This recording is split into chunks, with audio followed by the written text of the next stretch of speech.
Hello student, today we will learn about emphatic sentence of past indefinite tense. This is also part of past indefinite tense. ये जो है past indefinite का हिस्सा है। कुछ कुछ शिक्षक क्या करते हैं कि सिर्फ पास्ट इंडेफिनिट पढ़ा देते हैं, इसको लीव कर देते हैं। इनको भी बताना चाहिए। ये जो है एक इम्पोर्टेंट टॉपिक है किसका, पास्ट इंडेफिनिट टेंस का। यहाँ पे हम बात करेंगे इसके रूल टू रिकॉग्नाइज की, जो कि है कि पहचानने का नियम। किसी भी सेंटेंस को आप कैसे पहचानोगे, उसके लिए रूल टू रिकॉग्नाइज। इसमें आ जाते हैं the Hindi sentence in which the Hindi verb and with ता तो था, ती तो थी, या ती ही तो थी, या ते ही तो थे, etc comes that belongs to emphatic sentence of past indefinite tense। कह रहा है कि हिंदी वाक्य और हिंदी क्रियाओं के अंत में क्या आ जाए, ता तो था, ती ही तो थी, या ते ही तो थे इत्यादि आवे तो किससे संबंध रखता है, emphatic sentence of past indefinite tense से। अब यहाँ बात हो जाता है कि इम्फेटिक का मतलब क्या होता है, किसी भी शब्द को प्रेस करना, जोर लगाना, बल लगाना। जैसे आप बोलना चाहते हैं कि वो लड़की पढ़ती ही तो थी, तो जब आप बोलेंगे वो लड़की पढ़ती ही तो थी, तो थोड़ा सा बल लगेगा, ऐसा लगेगा कि आप वहां पे जोर लगा रहे हैं। तुम वहां गए ही तो थे, तभी तो ऐसा हुआ, लेकिन नहीं होता। तो इतना सा ये रहता है। मतलब आप समझ लो ये क्या इम्फेसाइज कर रहे थे, emphatic sentence of past indefinite tense. अब अपन आ जाते हैं इनके स्ट्रक्चर पे, फॉर्मूला पे। Subject plus helping verb and plus pb1 and plus object 4.2। इसमें सिर्फ पॉजिटिव सेंटेंस पाए जाते हैं, नेगेटिव नहीं। अब इसमें हेल्पिंग वर्ब यूज करेंगे अपन, हेल्पिंग वर्ब यूज करेंगे did.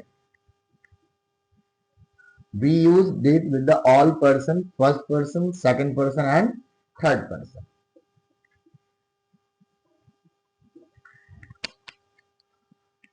Negative sentence and question tag are doesn't find in emphatic sentence. कहता नेगेटिव सेंटेंस और क्वेश्चन टैग नहीं पाया जाता है किसमें, एम्फैटिक सेंटेंस में। अब यहाँ पे एग्जांपल देखेंगे।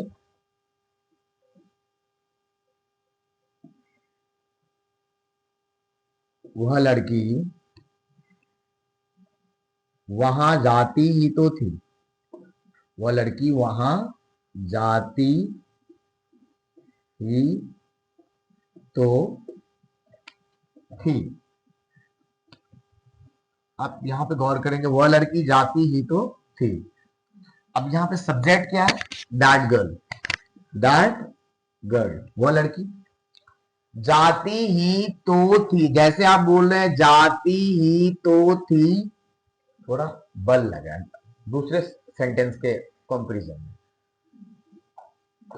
इंफेसाइज कर रहे हैं वर्ड को, शब्द को क्या कर रहे हैं, दबा रहे हैं, जोर लगा रहे हैं।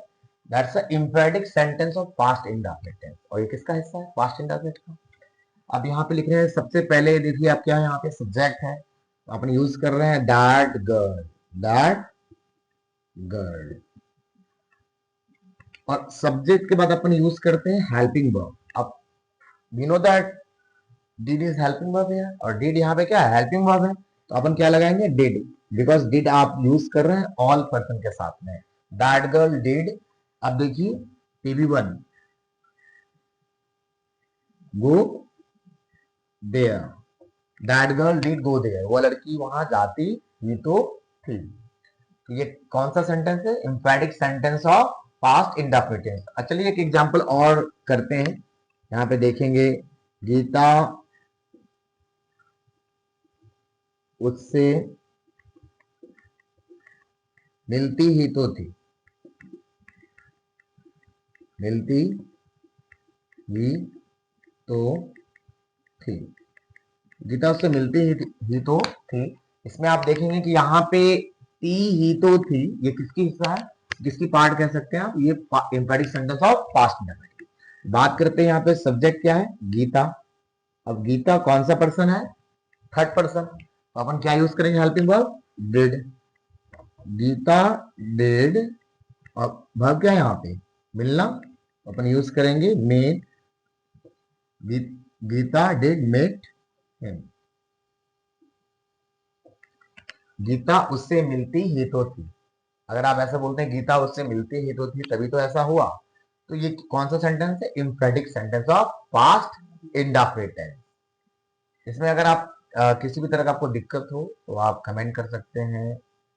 इसके बाद और भी आगे वीडियोस आएंगे पास्ट इंडेफिनिट का, जो कि हम लोग पढ़ रहे हैं एडवांस ग्रामर।